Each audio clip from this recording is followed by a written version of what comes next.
শুধুমাত্র চিড়ে দিয়ে কত সুন্দর একটা দারুণ মুখস্বাদু রেসিপি। আর দেখো কতটা নরম, এই যে দেখো একদম ফুলে ডবল হয়েছে। আর খেতে কিন্তু খুব ভালো লাগে, ভেঙে তোমাদের দেখায় এত সুন্দর লাগে খেতে বন্ধুরা। আজকে দারুণ একটা স্পেশাল রেসিপির জন্য প্রথমে 1 কাপ চিড়ে নেব। এই চিড়ে দিয়ে দারুণ স্বাদের একটা রেসিপি বানাবো বন্ধুরা। এইখানে 1 কাপ চিড়ে দিয়েছি, আরও 1 কাপ চিড়ে দিয়ে দিব, মোট লাগবে 2 কাপ চিড়ে। 2 কাপ চিড়ে দিয়ে দিয়েছি বন্ধুরা। দারুণ স্পেশাল রেসিপি, খেতে খুব ভালো লাগে। একটা বাচ্চাদের স্কুল টিফিন রেসিপি বলতে পারো, কিংবা বাড়িতে নিজেরাও খেতে পারো। জল পাল্টে পাল্টে চিড়েটা খুব সুন্দর করে পরিষ্কার করে ধুয়ে নিব।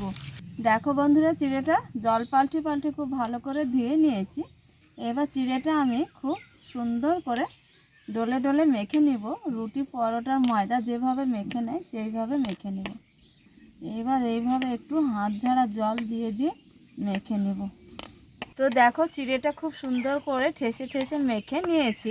এইখানে গায়ের উপরে একটু তেল ছিটিয়ে দিব, রেসিপিটা খেতে খুব ভালো লাগবে। এই যে দেখো রুটি পরোটার ময়দা যেভাবে মেখে নেয় সেইভাবে ঠেসে মেখে নিয়েছি। এবার তেল মাখিয়ে এইভাবে একটু আমি রেখে দিব 10 থেকে 20 মিনিটের জন্য। বন্ধুরা, চিড়ে ময়দাটা ভিজিয়ে ওইদিকে ঢাকা দিয়ে রেখেছি। আর উনুনে কড়া বসিয়ে দিয়েছি, কড়াতে দিয়ে দিব সাদা তেল। তেলটা খুব সুন্দর করে গরম করে নিয়েছি। এইখানে দিয়ে দেবো জিরে ফোড়ন, এইবার দিয়ে দিব কুচানো আদা, দিয়ে দিব রসুন কুচি, দিয়ে দিব ঝাল অনুযায়ী কাঁচা মরিচ, এবার দিয়ে দিব পেঁয়াজ কিছুটা। হালকা করে একটু ভেজে নিব পেঁয়াজ আর মরিচটা। মশলাটা হালকা করে ভেজে নিয়েছি। এই ভাজা অবস্থায় দিয়ে দেবো কেটে রাখা একটু বেগুন। বেগুনটাও দেখো ছোট করে কেটে নিয়েছি, একদম ছোট ছোট টুকরো করে কেটে নিয়েছি। দিয়ে দিব হলুদ সামান্য, স্বাদ বুঝে একটু লবণ। খুব সুন্দর করে এই রেসিপিটা রান্না করে নিব। দেখো বন্ধুরা, বেগুনটা খুব সুন্দর করে একটু তেল বেশি দিয়ে ভাজা করে নিয়েছি। ভাজা একদম হয়েছে, এবার তুলে নেব।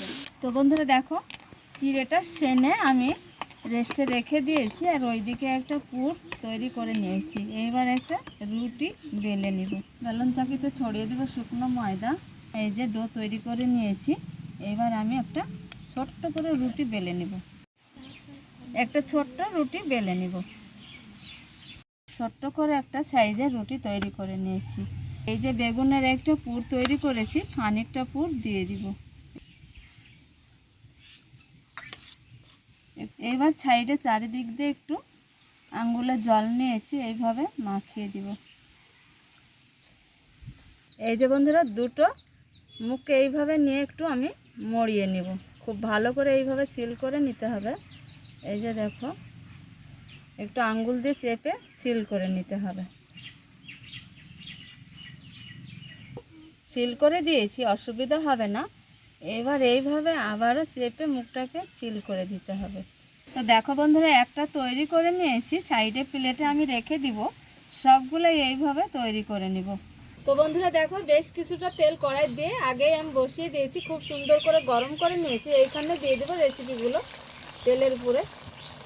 ডুবো তেলে একটু ভেজে নিতে হবে, খুব ভালো লাগবে। এই যে দেখো বন্ধুরা, ফুলে কিন্তু একদম ডাবল হয়েছে। আর কতটা সুন্দর হয়েছে দেখো। একটু আমি সুন্দর কালার করে ভেজে নিব। খুব সুন্দরভাবে ক্রাঞ্চি করে ভেজে নিতে হবে। এটা খেতে কিন্তু একদম মচমচে হয়, দারুণ লাগে। আর দেখো ভেজে নিয়েছি খুব ভালো করে। এবার তেল ছেঁকে তুলে নেব। একটা প্লেটে রেখে দিব, এইভাবে ভেজে সবটা একইভাবে ভেজে নেব। শুধুমাত্র চিড়ে দিয়ে কত সুন্দর একটা দারুণ মুখস্বাদু রেসিপি। আর দেখো কতটা নরম, এই যে দেখো একদম ফুলে ডবল হয়েছে। আর খেতে কিন্তু খুব ভালো লাগে, ভেঙে তোমাদের দেখায় এত সুন্দর লাগে খেতে বন্ধুরা। এটা খেতে কিন্তু দারুণ হয়। তো বন্ধুরা, আজকের রেসিপি অবশ্যই তোমাদের আশা করছি খুব ভালো লাগবে। ভালো লাগলে তোমরা অবশ্যই একটা লাইক কমেন্ট শেয়ার করবে, চ্যানেলটা সাবস্ক্রাইব করে পুরো ভিডিও দেখবে। ভিডিও অনেক অনেক করে শেয়ার করবে, নতুন নতুন রেসিপি তোমাদের দেখাবো বন্ধুরা। তাহলে রেসিপি এইখানে শেষ করছি। যেখানেই থাকো ভালো থাকো, সুস্থ থাকো, তোমাদের টাটা।